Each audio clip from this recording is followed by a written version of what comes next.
The Daleville Boys and Girls Club is hoping to expand. The club director spoke at today's Dale County Commission meeting about future plans, which include more employees. This will help expand the number of kids that they will have and adopt new educational programs like flight simulation.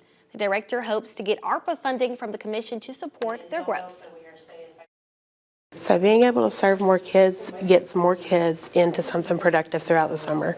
A lot of kids, their parents are working through the summer, so they need something that they can do not only to enjoy themselves, be safe, but also continue to learn. Pending a review, the commission will approve the funding in an upcoming meeting.